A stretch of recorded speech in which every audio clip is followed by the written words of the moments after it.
दुनिया के युद्ध में झुलसने से पहले एक योद्धा जन्मा, ना मानव से ना जाति से, बल्कि सूर्य देव से। वो सुनहरी रोशनी में लिपटा आया, लेकिन उसकी कुंवारी मां ने शर्म के डर से उसे छोड़ दिया। कुरुवंश दो भागों में बंट गया, एक तरफ महत्वाकांक्षा, दूसरी तरफ धर्म, और बीच में था एक ऐसा व्यक्ति जो ना राजकुमार था ना क्षत्रिय। दुर्योधन ने उसे एक मुकुट दिया और भाई कहा, धरती ने उसे धोखा दिया, भाग्य ने श्राप और देवताओं ने भुला दिया, लेकिन वो कभी टूटा नहीं। ये है उस सूर्य पुत्र की कथा, वो योद्धा जिसे दुनिया कभी अपना नहीं बना पाई।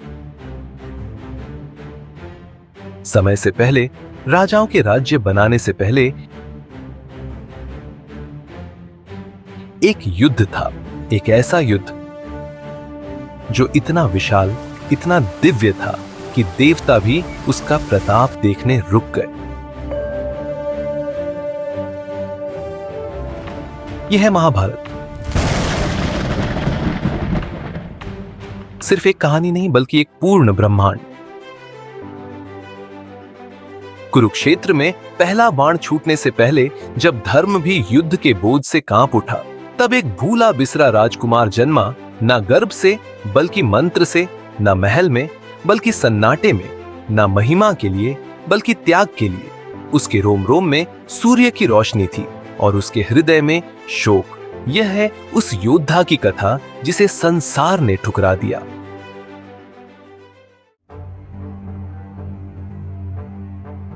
ऋषि दुर्वासा अग्नि और क्रोध के ऋषि राजा कुंती भोज के महल आए।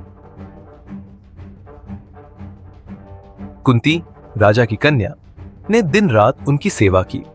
संतुष्ट होकर ऋषि दुर्वासा ने उसे एक मंत्र दिया जिससे वह किसी भी देवता को बुलाकर उनकी संतान प्राप्त कर सकती थी।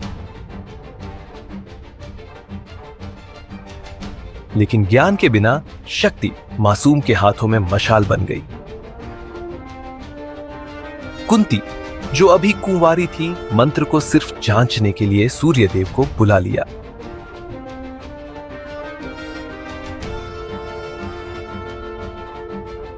और सूर्य आए अग्नि में नहीं, अपने मानव रूप में, तेजोमय, दिव्य, स्वर्गीय आभूषणों से सुसज्जित।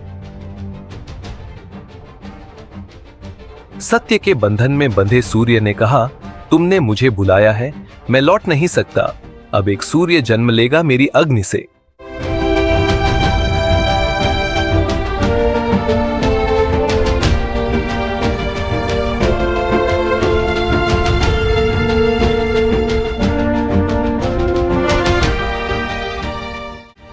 और इस प्रकार कर्ण का जन्म हुआ, एक ऐसा शिशु जिसके कानों में सूरज जैसे कुंडल थे और जिसका कवच उसके शरीर से जुड़ा था। कुंती को मिला था दिव्य बालक का वरदान, लेकिन लाज भाग्य से भी कठोर होती है और मनुष्य के नियम देवताओं से भी सख्त।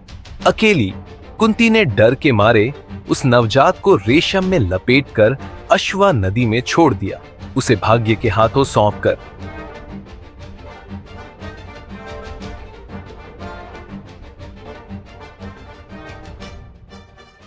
अगली बार देखिए कैसे कर्ण, जो एक दिव्य प्रकाश जैसे चमक रहा था, एक सारथी अधिरथ और उसकी पत्नी राधा को मिलता है। वे दोनों उसे प्रेम से पालते हैं, बिना जाने कि वह सूर्य देवता का पुत्र है। और यहीं से शुरू होती है सूर्य पुत्र कर्ण की कहानी।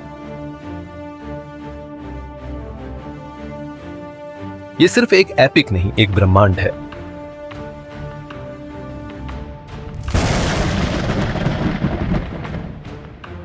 यह है महाभारत।